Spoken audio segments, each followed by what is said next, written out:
Thank you for coming. I'm Megan Brines. I'm Associate Director of Supported Development here at King's, and if this is your first event for the weekend, super big welcome for Alumni Weekend.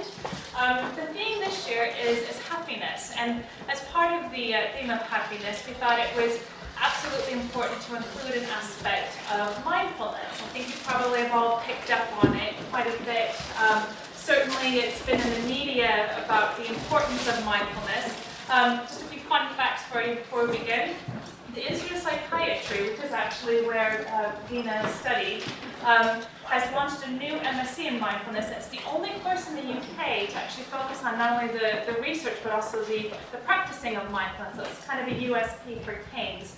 You also might be aware that Matthew Ricard, who's 67 years old and is a Buddhist monk, and he has been credited with the moniker of being the happiest man alive. And it's actually been scientifically proven with a few clever kind of MRIs. And he puts it down to his daily meditation practice and also his regular practice of mindfulness, that he's actually been able to kind of control his brain. I'm not going to say anything more about that because I think that Veena might be talking a little bit about that. But without further ado, the main role for me is to introduce our speaker, who's Veena Ugargol, who's a yoga therapist for mental health. I actually came across Veena about a year ago because I had spotted that she was doing a training about how to use yoga to kind of control work stresses, and I saw that she was an alumni. I said we have to get her to do something on Alumni Weekend, and a year later she's here. But she has many accolades and a lot of experience. She focuses to help people manage stress, anxiety, both through mindfulness awareness but also through yoga. Her academic experience, as I said, she has formal studied at the Institute of Psychiatry, which is part of King's just down in Denmark Hill, and also has considerable experience working with King's health partners, both not only at the South London and the Maudsley Hospital, but also doing very exciting work through King's College Hospital as well. So without further ado, I'm going to pass over to Veena so we can start focusing on how to be mindful.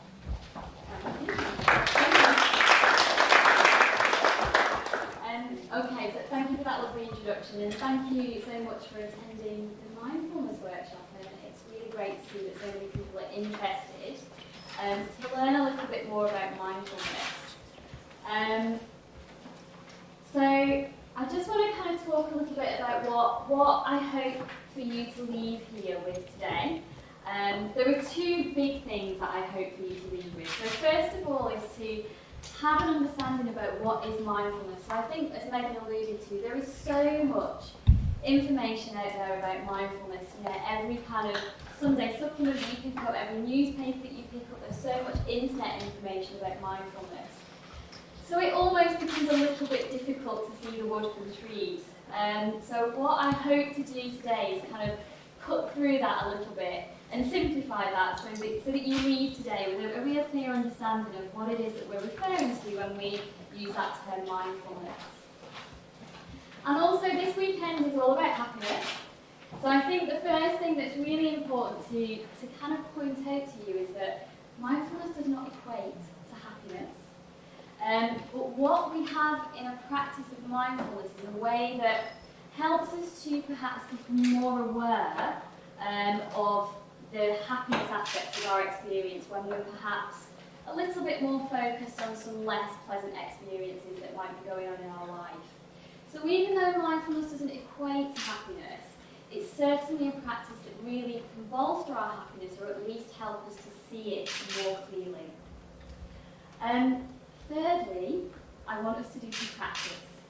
So I think with mindfulness, so many people that I've come across, so I use mindfulness as well as a yoga therapist. So basically as a yoga therapist, what I do is I combine yoga and mindfulness practices to help people manage symptoms of anxiety, symptoms of depression, post-traumatic stress disorder as well, but also people who are well, who want to bolster their well-being.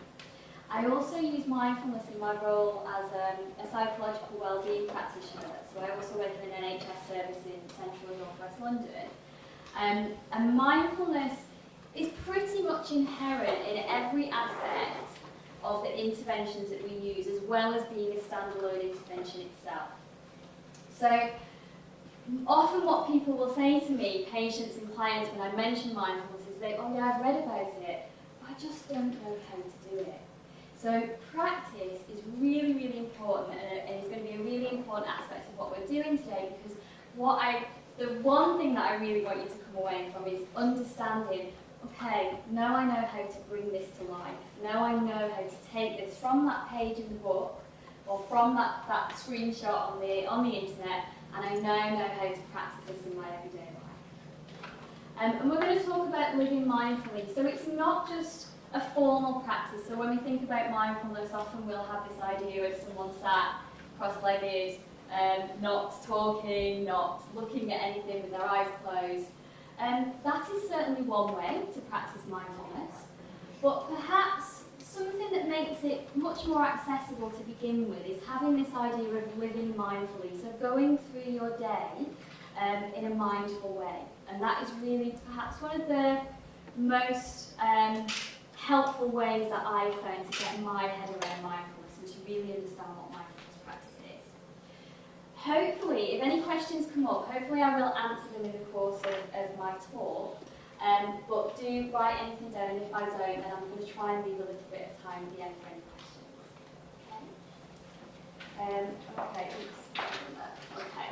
So, what is mindfulness? So, John Kabat-Zinn is somebody that is perhaps one of the people that is foremost responsible for bringing this term into our awareness. So, John Kabat-Zinn was working, he is a doctor, he was working in the 70s in a hospital, doing something quite unrelated to what we now know him for.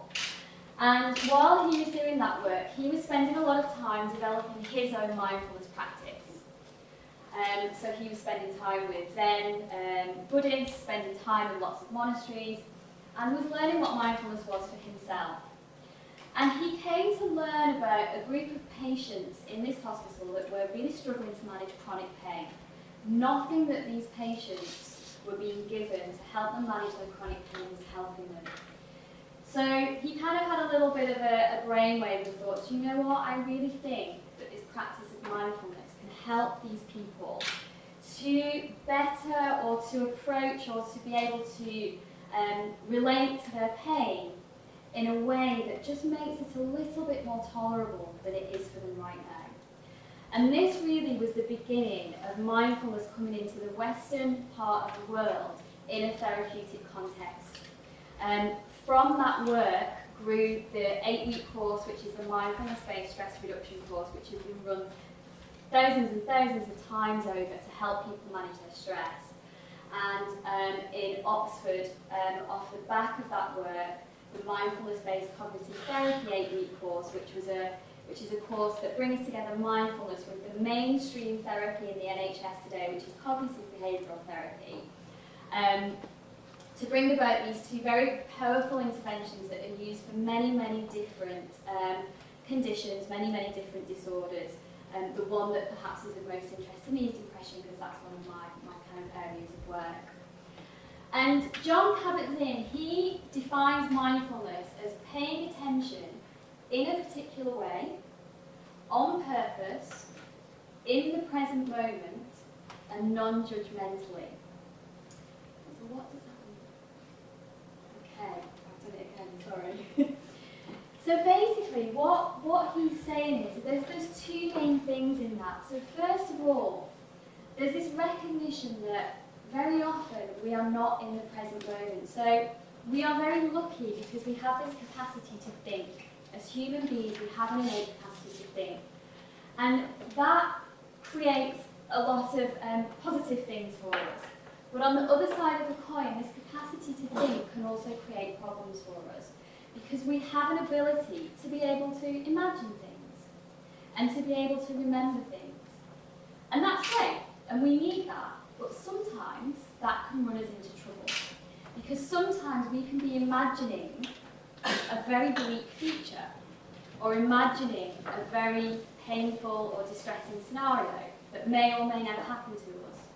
Sometimes we can relive a painful or distressing experience, even though that experience might have only happened to us once. So for example, an argument with somebody, we have this capacity to remember it, and we can replay that moment over and over and over and over. So in reality, even though we experience it only once, this ability for us to be able to remember it almost means that we kind of create that sense of suffering that's attached to that experience over and over and over again.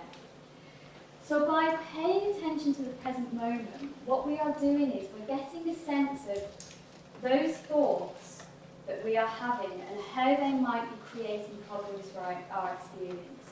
So that not only might we be in a difficult situation, also that layer of suffering or distress that gets added on top of that because of the thoughts that we are thinking. If we start to pay attention to the present moment, we can start to see that.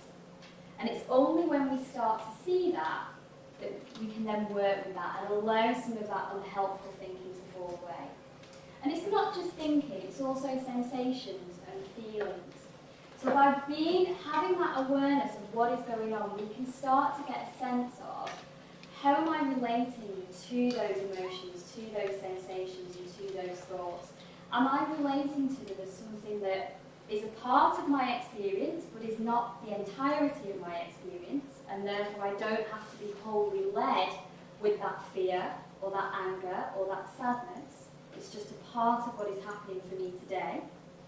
Or am I really being consumed by that negative aspect of experience because I can't see the whole picture, because I'm not present moment focused? Okay.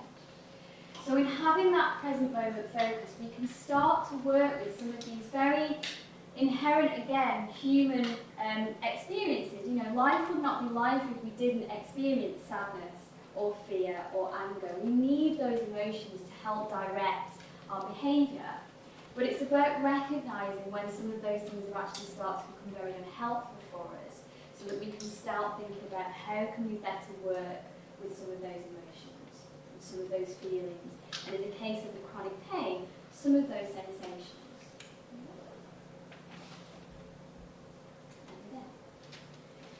So very often, our mind's attention is not in the room. So one of those very key components of mindfulness is learning to direct our attention to the present moment. So today, we have so many things that are demanding our attention. And our attention just feels like it's split in so many different directions. And our brains kind of get used to that. So that when we do try and focus on one thing, we're just not as practiced at it, because we're spending so much time being focused on lots of different things. And I use this term, not in the room. So I've talked about difficult experiences. And if we just kind of bring that back to a lesser extreme, so not necessarily when we are perhaps feeling very sad or very anxious or very fearful, even just enjoyable aspects of our life, if we're not mindful, if we're thinking about the next thing that's to come, what we've got to do tomorrow, what we've got to do next week, we might just miss out on some of those pleasurable experiences of life. So it's not just about working with conditions where we feel depression or anxiety. It's also about thinking, how can I get the best quality of life?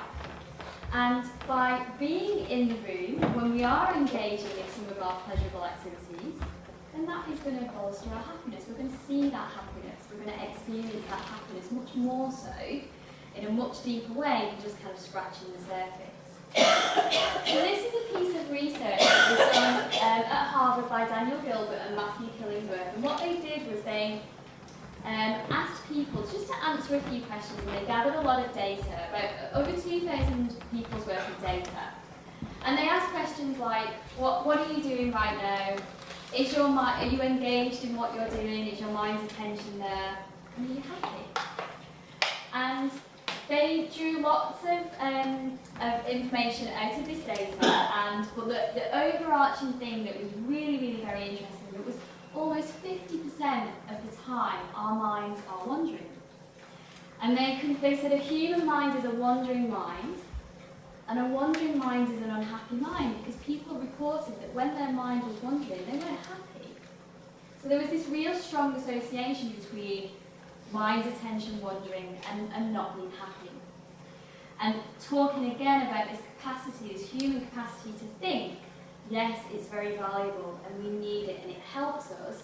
However, sometimes it comes as an emotional cost. They actually said the ability to think about what is not happening in that moment, it's a cognitive achievement, but sometimes comes at an emotional cost. So, how can we start to bring mindfulness into our everyday? So I've given you a little bit of information there about what mindfulness is, and really, like I say, those two big aspects of mindfulness: paying attention to what is happening in the present moment, and the other big aspect is not responding to it, it's just watching it. It's almost developing that observer's eye. So one of the ways that we can start to develop mindfulness practice, we need to have an anchor. So to just kind of sit and just watch what's coming up is really, really difficult, especially when we're starting to develop our mindfulness practice. So it's really helpful to have something to anchor our attention to, because like I say very often, today, our attention is very scattered, so we need kind of all the help that we can get. And our breath is something that is very often used to help people to train mindfulness.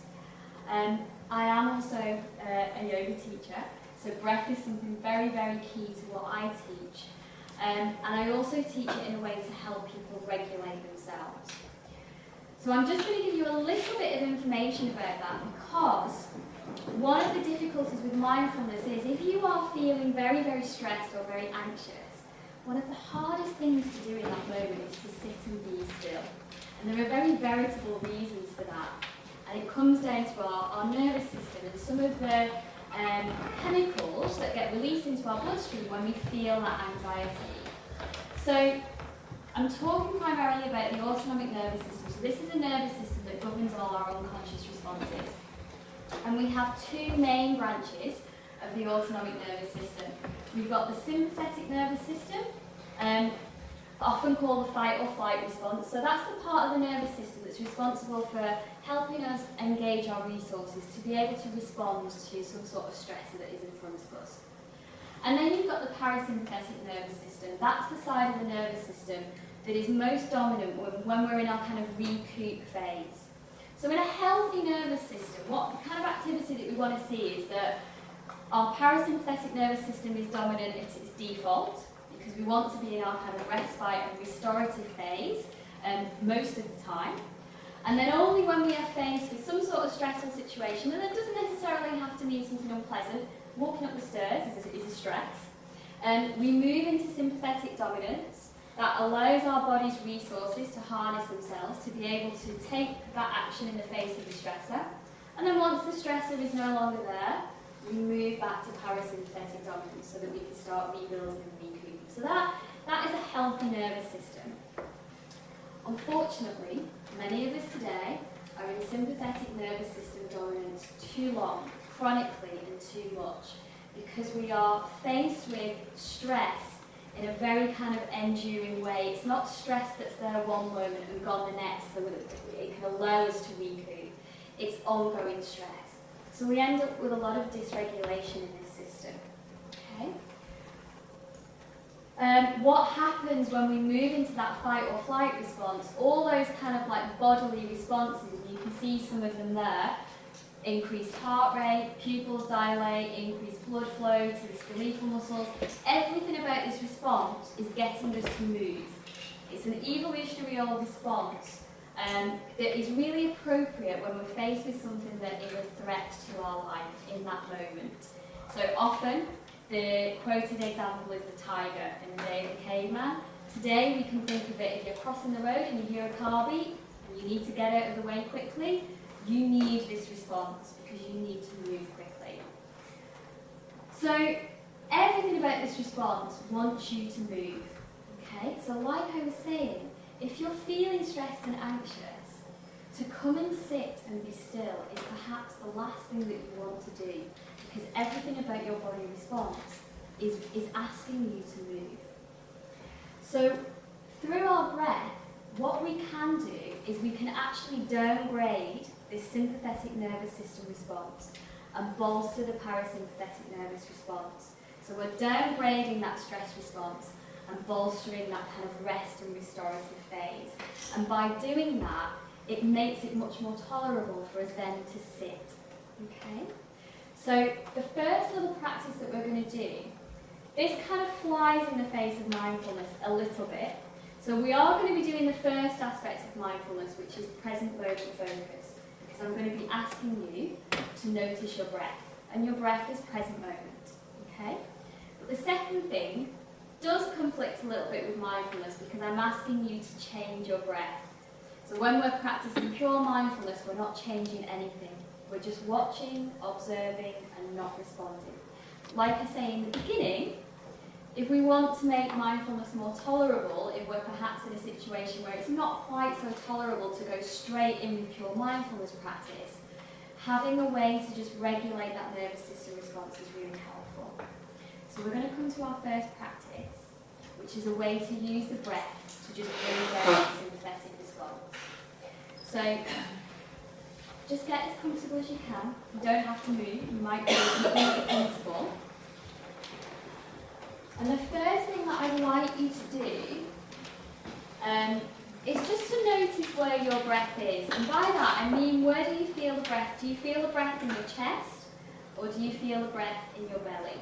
And you might want to have your hand, one on your chest and one on your belly, and you can't quite feel where that is. So first of all, just notice. That's that mindful aspect.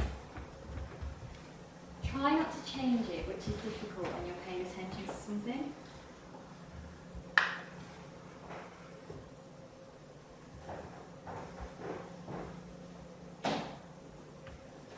And then what I'd like you to do, if you notice that your breath, the movement is in the chest, I'd like you to see if you can guide the breath down so that the movement is in the belly. So that the hand or that your chest is relatively still, and as you breathe in, your belly is moving away from you, and as you breathe out, your belly is moving back towards you. Now don't worry if you notice that your breath is persisting in your chest. If you've got into the habit of breathing that way, which can happen if you are chronically stressed, because that way of breathing is aligned with that stress response, it can take some time and some practice just to shift that. So don't worry if it's not happening just yet.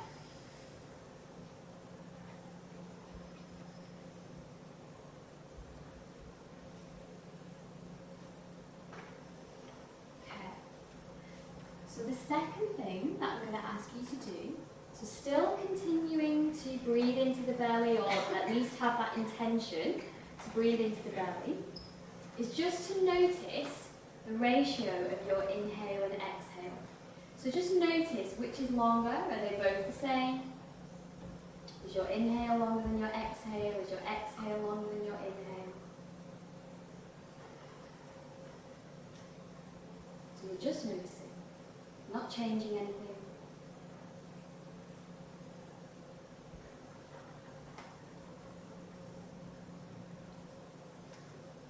And what I'd like you to do is just see if you can allow your exhale to become a little bit longer than your inhale.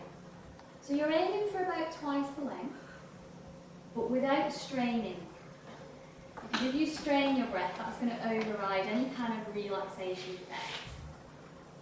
So just aim for your breath to be about twice as long, for your exhale to be about twice as long as your inhale.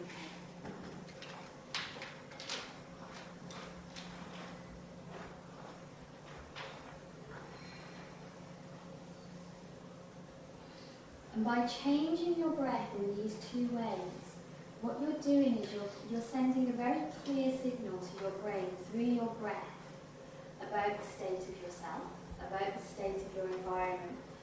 Your breath is always sending information to your brain about the state of you and what's around you.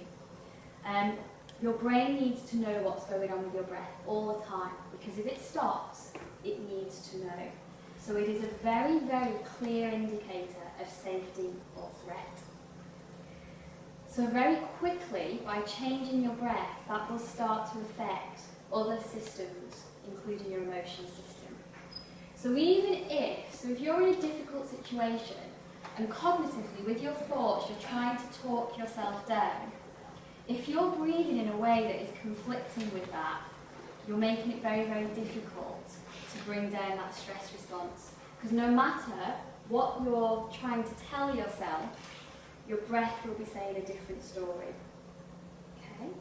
So changing your breath and knowing how to use your breath to engage that parasympathetic side of the nervous system is really, really fundamental in bringing some regulation back into a dysregulated autonomic nervous system. Okay?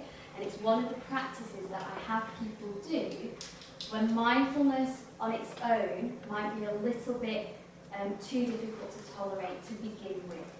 Okay? Okay. So basically, what we just did with breathing in that way, we only did it for a few minutes.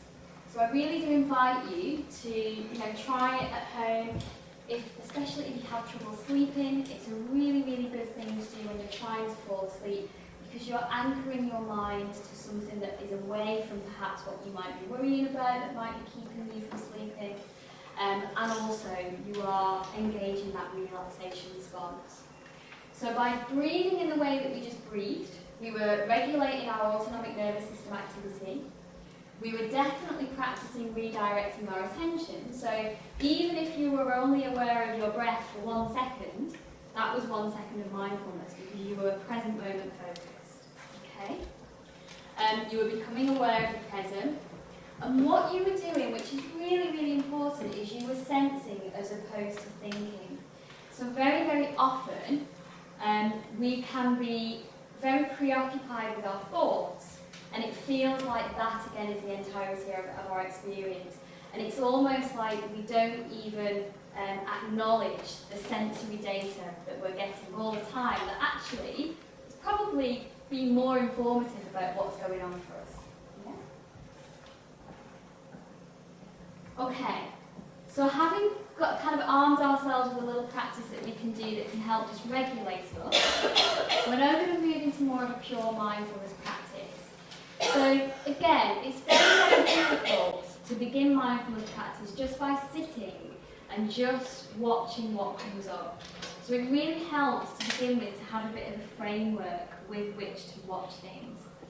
And being aware of when your attention is moving into the past or the future is one really good framework to start to notice that your thought habits. So like I say, mindfulness is really about observing and noticing what you're doing, because it's only when you start to see what you're doing that you can then get a sense of, is this helping me or is it hindering me?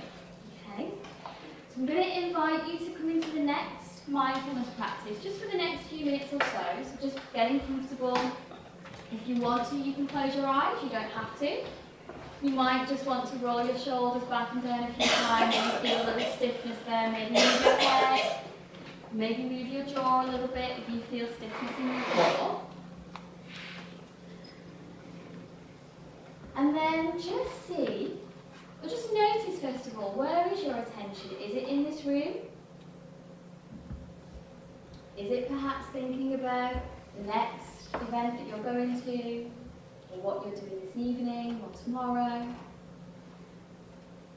Is it perhaps thinking about something that you did this morning, yesterday? And wherever it is fine. You are just noticing. There is no right or wrong answer.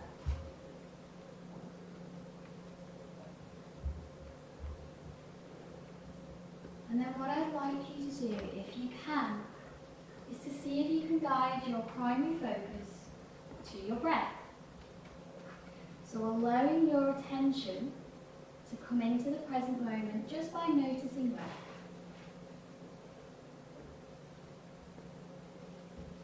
And as we spend the next couple of minutes here focused on breath, just being aware every time that your mind's attention wanders into the past or wanders into the future. And perhaps just labeling that past or future, so that you don't start to get involved in whatever it is in the past or future that your mind's attention moves to. And whenever you can, come back to noticing breath. Just watching breath.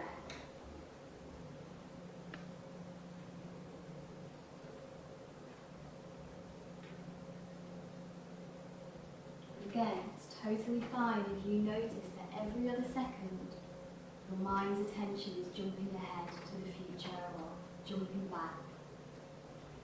This is really just about noticing what's happening. It's not about forcing our minds to be the kind of mind that we would like it to be. It's just noticing what's happening right now. And practicing redirecting that attention to the present through your breath.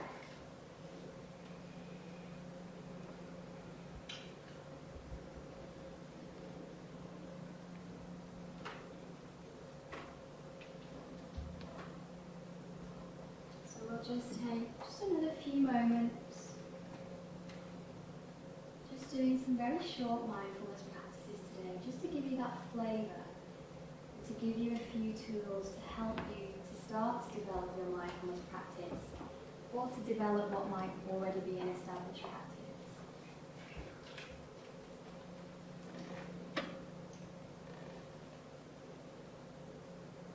And just noticing perhaps as you've been here for a few moments now, does your mind wander away less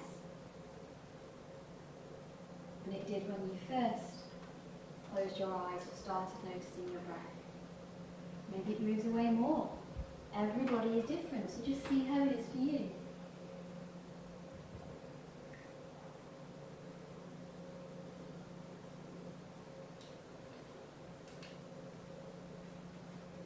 Okay. If your eyes are closed and you would like to open them, just letting them open, just in your own time. So quite a clear difference there between the practice that we did a few minutes ago, which was much more about kind of regulating the breath and having a tool to just downgrade any kind of anxiety, any stress response. This one was much more in line with mindfulness in terms of having that present moment focus, but also not changing anything. You were just noticing how often your mind moved away from the present, and you were just labeling that, was it past or was it future focused?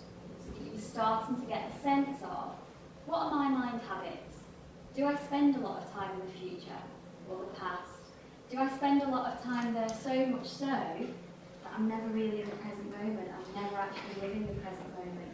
And what you've just done will just be a snapshot of starting to perhaps become familiar and answer some of those questions.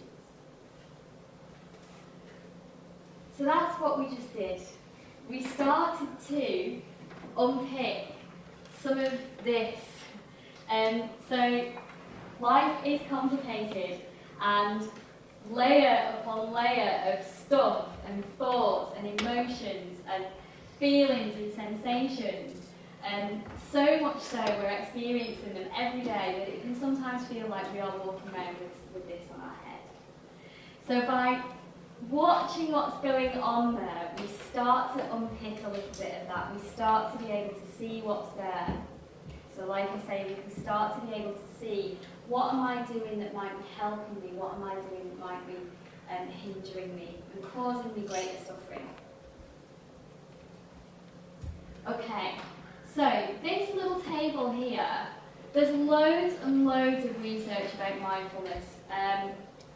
Research that's looking at psychological experience of doing mindfulness, so things like looking at self-reported quality of life, self-reported depression, self-reported anxiety, self-reported pain response, looking at things like cognitive changes, so attentional changes, things like that. Also lots of neuroscientific research that's looking at what are the changes that are going on in the brain in terms of activity, so perhaps when someone's engaged in a task, or in terms of structure, perhaps when someone has done mindfulness practice over a number of days or weeks. What are some of those changes that are going on, so that we can start to get a sense of what are some of these mechanisms behind some of the change that people report when they do mindfulness practice, like our friend Matthew Ricard that Megan mentioned at the beginning of the presentation. So Britta Holzel, who wrote this paper, she is from the Sarah Lazar Lab, which is at Harvard Medical School, that has put out, in my opinion, some of the best research that's been done on mindfulness. in the last kind of 10 or 15 years. And this paper from 2011, I think is probably my favourite paper because it brings together a lot of that research and starts to get a sense of, right, what are the main things that are going on?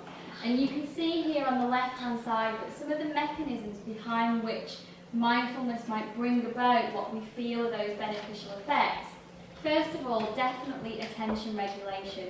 So if we are better able to attend to things and better able to regulate our attention, we can just move through our day in a better way and in an easier way. Body awareness. So again, being able to take into account all that sensory input that is coming in from your body to help you get more of an overall picture of what is actually going on in that moment, as opposed to just being led by your thoughts, which feel very real, but actually they're not. They are just our perspective. Okay? So by having that body awareness, we start to, I guess, make decisions or perceive things in a way that is much more informed than just being led by our thoughts. Emotional regulation. So there's a few ways that they've talked about changes occurring through emotional regulation. So reappraising situations. So not just responding in the way that you might have always responded, that might necessarily be working for you. So having that mindful awareness again allows you to start to see and step back and have that observer's eye so that you can then think about, is there another way? Is this a good way? Actually, does this cause me problems to respond in this way? And changing perspective on the self as well. So especially in relation to something like depression, where you can have a very self-critical voice, I'm a failure, I'm worthless. When we start to develop that mindful eye, we can start to really question the reliability of some of those ideas about our perspective of ourselves. So there's a lot of information on this slide, and I really only just kind of pulled out the highlights. But what you've got here are some of the experimental findings that underpin those four areas by which this group of researchers have said these are the mechanisms by which mindfulness brings about change, brings about those beneficial changes. What does that mean for us? I tried to think about my own practice and thought about some of the things that people report back to me, so some of the clients that I see and some of the patients that I see, in terms of what are the big kind of benefits or big shifts that happen with mindfulness practice, because there are so many. And these were the three that I felt were the most kind of salient, the most significant. The first one being tolerating uncertainty. So the one thing that we can be certain of in life is uncertainty. And very often we can feel very anxious because of a lack of control or being unable to tolerate uncertainty. Through practicing mindfulness, because of the various ways that I've spoken about, we can really start to develop a tolerance for uncertainty and start to be okay with not necessarily knowing what's going to happen tomorrow or next week or next year, because perhaps we might start to worry about maybe if we're engaging in a lot of catastrophic thinking, for example, that starts to really drive worry or anxiety for us. So tolerating uncertainty is a huge one that I believe mindfulness is really, really helpful practice for working with. Recognising unrealistic expectations on yourself and on other people. So again, we might just kind of bolster through life with these very kind of rigid rules and expectations that we set for ourselves and for other people that might create problems for us. But when we start to do mindfulness practice, when we start to step back and start to look at those things and see those things, we start to get a sense of, are these helpful expectations that I put on myself, that I put on others? And also recognising unhelpful habits. And that's, I've talked a lot about thoughts and unhelpful thoughts, but also behaviours. So again, when we just start to watch what we're doing and move through life in a mindful way, we can become aware not only of those unhelpful thoughts, but also of some of those unhelpful behaviours. So, you know, am I eating junk food all the time? Am I never, ever setting any time aside for me to do any kind of relaxation activities? Am I just engaging in unhealthy activities? So again, just having that time to step back allows us to see those things that ordinarily we just might not see and we just carry on doing them. And happiness. So bringing this all back to the theme of the weekend. So another big researcher in this area is Richard Davidson. And one of the big findings that he found was in people that demonstrated more resilience, there was more activity in a part of their brain, the left prefrontal cortex, so part of the frontal lobe of the brain. And also, when he scanned the brains of these people, when he saw that this part of the brain was more active when people reported that they were in states of happiness. And the other side of the prefrontal cortex, the right prefrontal cortex, was actually seen to be more active in sadness states and anger states and fear states. And what he concluded from that was that the left prefrontal cortex plays a role, a very strong regulatory role, in regulating another part of the brain which is called the amygdala. And we can think of the amygdala as like the alarm bell of our brain. So there's something that creates fear for us, the amygdala goes off, sets off that fear response. And sometimes it can be something that is explicitly explicit to our awareness. Sometimes it can be something that is implicit. Sometimes our amygdala gets set off and we don't even know why. And again, from an evolutionary standpoint, that serves a role. Sometimes we need to not even think about what that danger is, we just need to get out of the way. So having that implicit awareness is not necessarily a bad thing when we're in those threat situations. However, the left prefrontal cortex is connected to the amygdala, and it's almost like a parent-child relationship. So the amygdala is the child that's kind of going off and worrying and you know, setting off that fear response, whereas the prefrontal cortex, and in particular the left prefrontal cortex, is the one that's saying, it's okay, you don't need to be afraid, you don't need to be scared. And you can see here, what he also concluded was that mindfulness is one way to strengthen the left prefrontal cortex. So in practicing mindfulness, you are bolstering your capacity for your left prefrontal cortex to regulate your amygdala. Sarah Lazar's lab as well, so the lab, the research that I just mentioned in the previous slides, also did a good piece of research that found that there was much less amygdala activity in people that did even just 8 weeks of mindfulness practice. So you don't need to have been practicing mindfulness for months and years, like some of these Buddhist monks, like Matthew Ricard. Even a shorter amount of time as 8 weeks is enough to start to bring about change. Okay, so do we have time for one more short little practice? Yeah, okay. So we're just going to do one more short little practice, and this really is moving you now more to pure mindfulness practice. So we're not even going to kind of use those categories of past or future. We're literally just going to notice when thinking arises. So just kind of get comfortable again. If you want to move your shoulders about, or move your head, or wiggle your jaw if you've got tension in any of those muscles, then feel free to do that. If you wish, you can close your eyes. If that's uncomfortable, then just have them downcast, just fixed to one spot. And then just see, notice where your attention is right now, if it's in the room, if it's out of the room.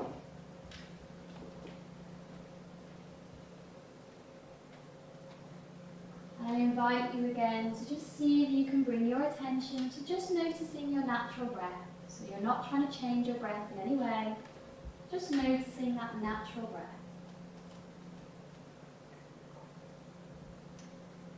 And if it helps you to anchor your attention, you might want to label your breath, so you might just want to silently say to yourself, inhaling, inhaling, exhaling, exhaling. You each time you breathe in and breathe out.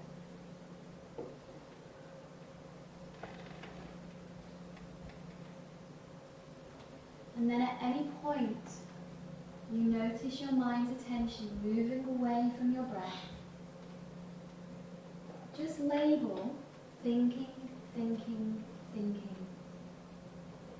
So you're acknowledging what's happening in that moment, but in a way that allows you to just keep that distance from those thoughts.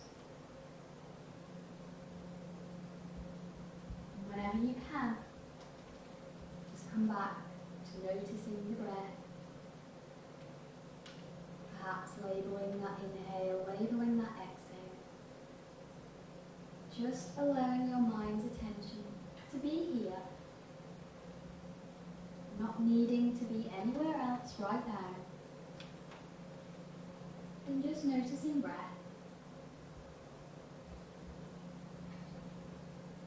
And being aware at any point that thinking arises, even if it's every other second, that's okay. It's completely normal.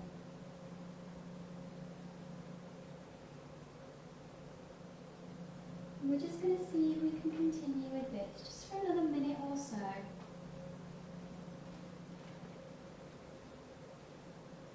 Mindful awareness of breath.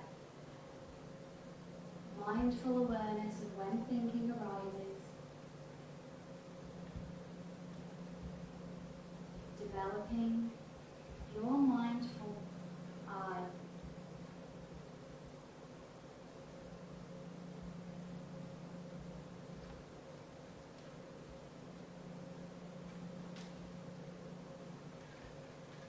Using that label, thinking, thinking, thinking.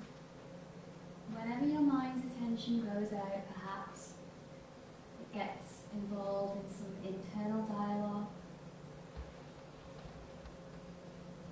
Seeing if you can guide it back to breath.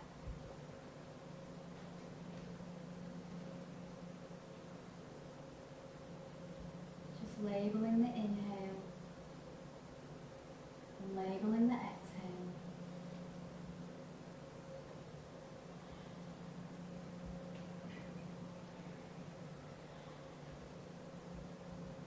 And just taking maybe another 5 or 6 breaths here.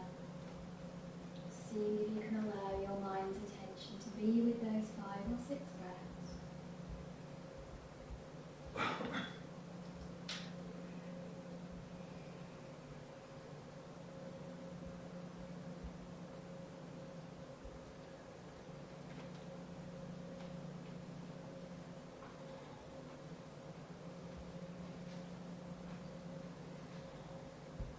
When you're ready, in your own time, if your eyes are closed, just allowing them to open.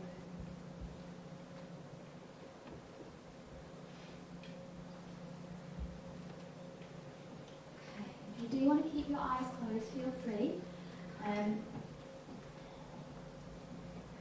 So,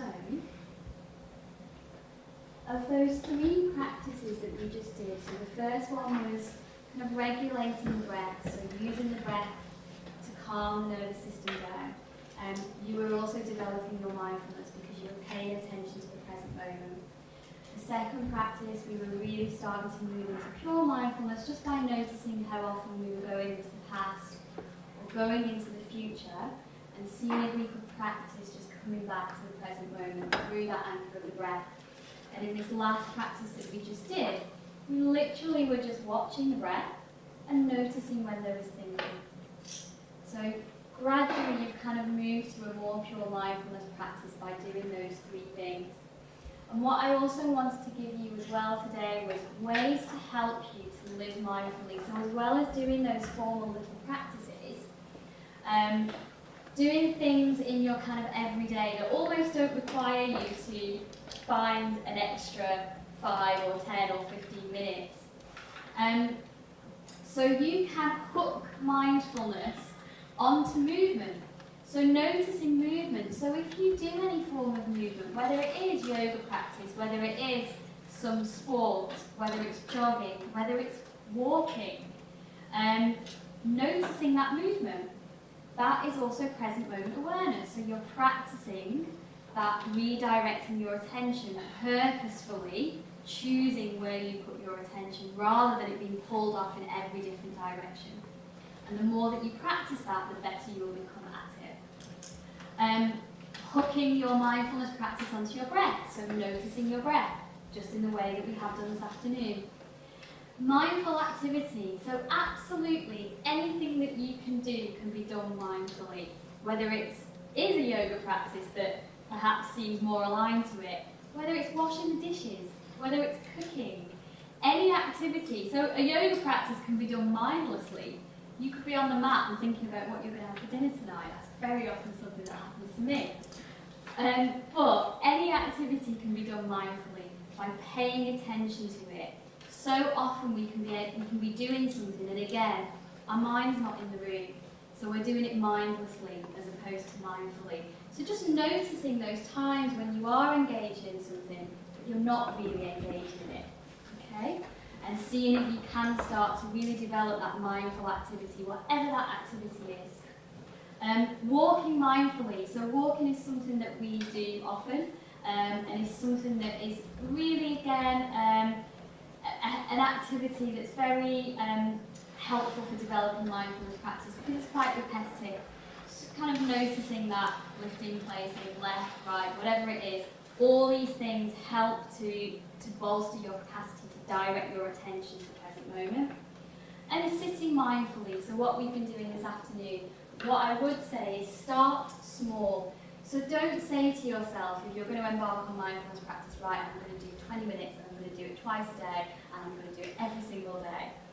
Because the likelihood is that you won't. So start with these small bite-sized chunks, a little 5 minutes here, a little 5 minutes there.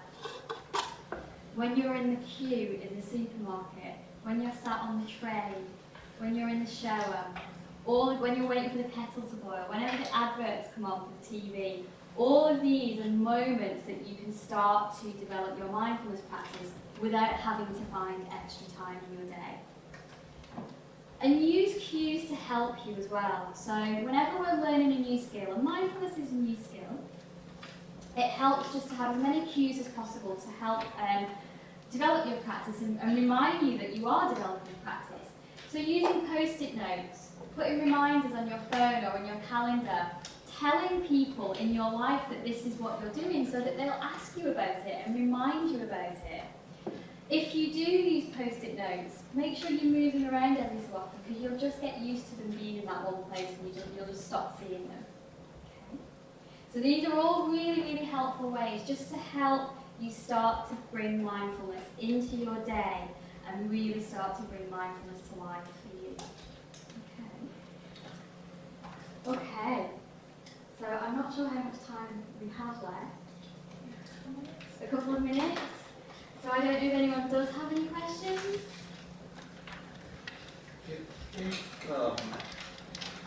Mindfulness is very useful, but if it's not a conscious anxiety, like about the future or the past, but it's something with more of a feeling, like butterflies in your stomach or something, concentrating on it is, I can see how mindful, but it's not easy, is it? It's not easy to, because by concentrate, I know you're supposed to allow it to sort of uprise and then think, well, that's but that's not an easy thing to do because your mind is then thinking about, whereas if you distract yourself,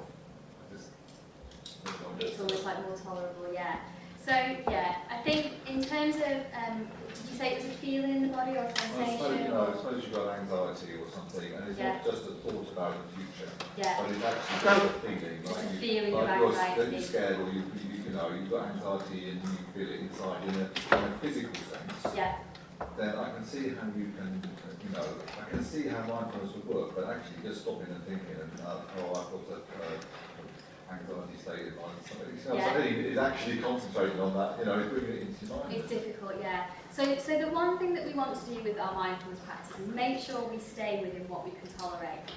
Because, what we don't want to do is kind of bring our attention to something that's present moment that actually, in that moment, is just too difficult for us to tolerate. So that's when some of the mindful activity is probably going to be more helpful, because you're kind of being mindful and present moment focused, but you're also kind of engaging in doing something that slightly redirects your attention away from whatever it is that's causing or creating that sense of anxiety. But also what you're doing in doing that is possibly what might happen is with that sensation of anxiety, it might start to fuel anxiety thinking. So by engaging yourself in some sort of mindful activity, you're redirecting your attention away from the anxiety-fueled thinking, so that's going to be helpful. And you're also practicing that mindfulness in a way that's tolerable by allowing that sensation to be there, so that you can start to get used to it in a way that's more tolerable than just focusing on it. Yeah, because that's difficult. And also perhaps using the first practice that we did as well, so using that way of using the breath to regulate that kind of feeling of anxiety, that physiological anxiety response. But I would definitely, again, remember, if you're feeling anxious in the moment, all that adrenaline and that cortisol that's dumped into your bloodstream is wanting you to move. So I would strongly recommend in that moment doing some sort of movement, whether it is walking, whether it's getting up and doing 5-star jumps, just to burn off a little bit of that stress hormone to begin with. By the same token, if you have, it is a thought that you can't get out of your mind, some CBT techniques recommend that you allow that thought to sit with you until it passes. How does that work with mindfulness? Because I know there is a mindfulness connected with CBT, and I just wondered the two, to me, seem a bit contradictory, because on one level you're asking yourself to sit with the thought until the anxiety passes, but with mindfulness you're actually asking yourself not to think about that thought. So I just wondered how you can work with those two in parallel. So there's actually quite a bit of crossover. So where mindfulness and CBT do agree, or align if you like, is CBT is cognitive behavioural therapy. So it's the mainstream approach to anxiety and depression disorders, a lot of various different disorders, so it's used for things like diabetes, for pain, but it's basically the main kind of psychological therapy that's offered on the NHS. So where those two do kind of cross over, first of all, is that process of noticing what's there, okay? So in mindfulness, we're noticing what's there. In CBT, we're looking at what are our unhelpful thoughts, what are our unhelpful behaviours, and how can we challenge those. So in CBT, we are actively challenging those unhelpful thoughts and behaviours. So we're looking at, okay, how reliable is this thought? Actually, is there a more balanced thought that I can come up with that challenges this unhelpful thought?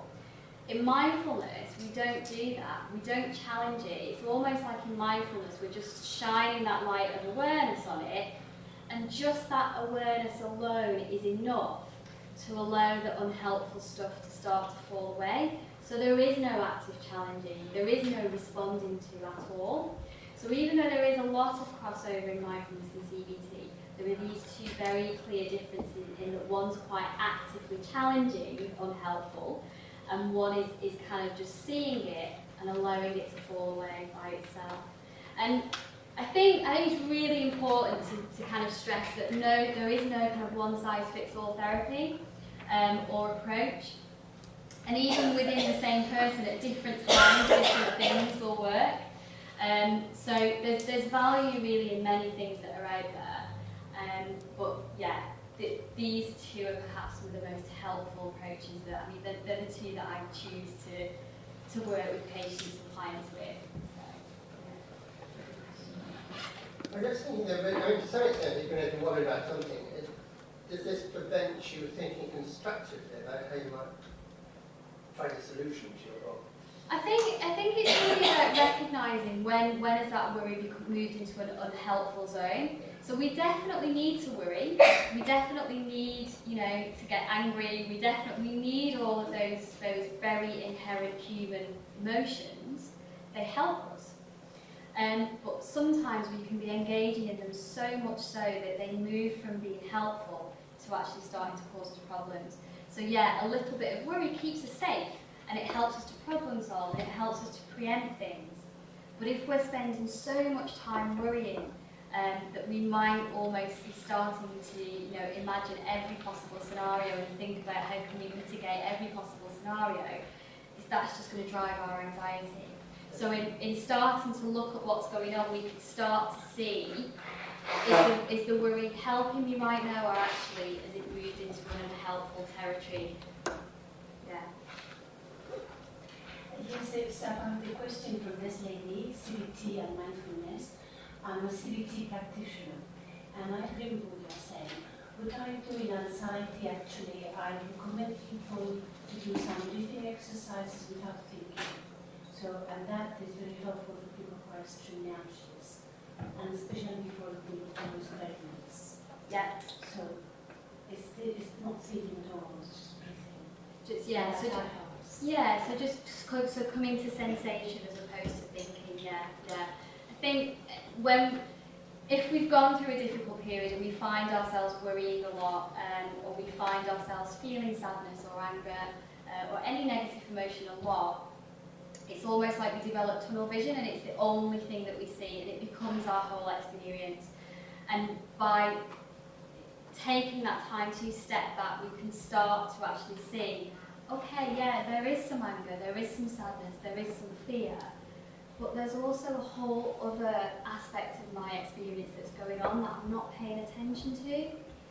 So it's really about just kind of getting that, it's all about balance really, it's about getting that balance back and just being able to really see things the way that they are as opposed to being led by things being the way that we feel like they are. Yeah, so the sensing part is really important. I've experienced in myself and other people a multiplying mechanism in emotional memories. So whatever the emotion is, whether it's bereavement or sorrow or anger, people often confirm that emotion by triggering other emotional memories of exactly the same thing.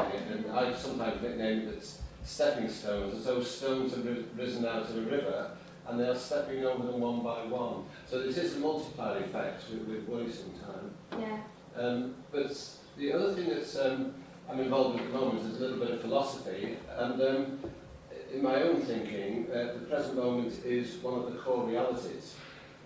The future isn't a reality, and the past is a past reality. One of the core realities we live with is the present moment. And I have a campaign against the whole concept of journey in life, because I think we're on a weaving machine. We are weaving the present moment into the past. Yeah. I think in one of John Kabat-Zinn's books at the beginning, I can't remember which book it is, but I think this quote comes actually from a lady who's kind of, she's an elderly lady, and she says all we have is moments, just moment after moment after moment.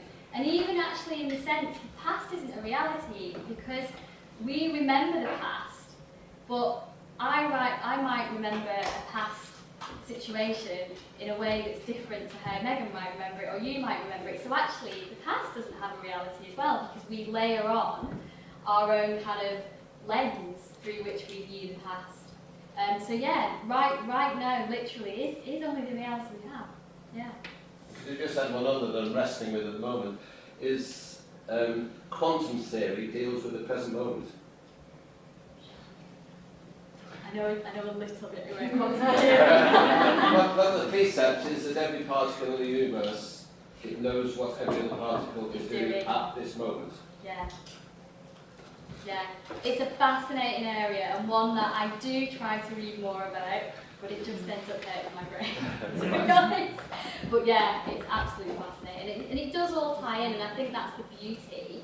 And I think that's the beauty really of mindfulness stemming from a Buddhist philosophy, this meeting of minds, bringing this very kind of like Eastern idea into a domain, and I'm talking purely about the domain that I work in terms of helping people to better their quality of life, whether it be just to bolster their happiness, or whether it be to work with some sort of clinical disorder.